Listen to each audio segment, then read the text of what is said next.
সরকার পতনে বিএনপি জামায়াত একসাথে আন্দোলন করলেও বর্তমান সময়ে চরম বিভক্তি দেখা দিয়েছে। বিএনপি যে কোনো মূল্যে নির্বাচন জিততে চায়, আর জামায়াত বলছে অন্তর্বর্তী সরকারকে সংস্কারের সময় দিতে হবে।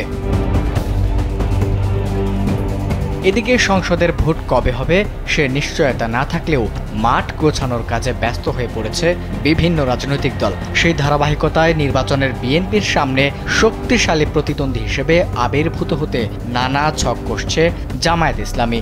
এরই মধ্যে আওয়ামী লীগের বিরুদ্ধে আন্দোলন করা ছোট বড় সব দলগুলোর সঙ্গে মতবিনিময় সভা করে তাদের কাছে টেনে জোট গঠনের চেষ্টা করছে জামায়াত, বিশেষ করে ইসলামী দলগুলোকে। জামায়াত নেতাদের মতে আগামী নির্বাচনে বিএনপির সঙ্গে জোট গঠনের সম্ভাবনা নেই তাদের। আর নয় সৌন্দর্য নিয়ে চিন্তা, এবার নিজেকে সুন্দর করে তুলুন স্টাইল ম্যানিয়াক্সের সাথে।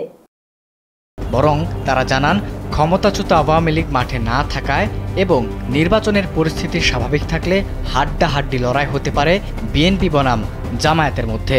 তবে বিএনপির বিপক্ষে এককভাবে পেরে ওঠা সম্ভব নয়, তাই আওয়ামী লীগ বিরোধী সব দলকে নিয়ে বিএনপির প্রতিদ্বন্দ্বী জোট গঠনের চেষ্টা চলছে বলে জানান তারা।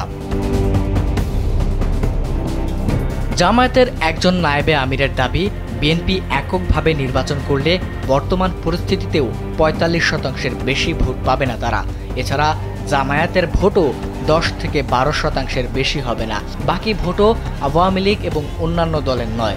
বিপুল সংখ্যক ভোটার ভাসমান, তাই বিএনপি বিরোধী ভোট একদিকে আনতে বৃহত্তর জোটের কোনো বিকল্প নেই। জানা গেছে জামায়াত ৩০০ আসনে প্রার্থী দিতে চায়।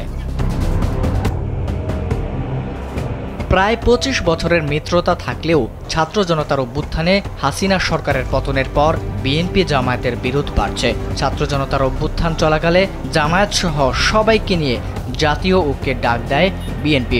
পাশাপাশি জামায়াত ও শিবিরকে নিষিদ্ধেরও নিন্দা করে। তবে হাসিনা সরকার পতনের পর দুদলের পথ ফেরা আলাদা হয়ে যায়। এ বিষয়ে জামায়াতের নায়েবে আমির ডাক্তার সৈয়দ আবদুল্লাহ মোহাম্মদ তাহের বলেন, বিএনপির সঙ্গে শত্রুতা হয়নি, সহযোগিতার সম্পর্ক রয়েছে। তবে দুদল তাদের ভিন্ন আদর্শ নিয়ে কাজ করছে। এসব তথ্য তুলে ধরে একটি প্রতিবেদন প্রকাশ করেছে দৈনিক সমকাল। আবিদ হাসান, কালবেলা।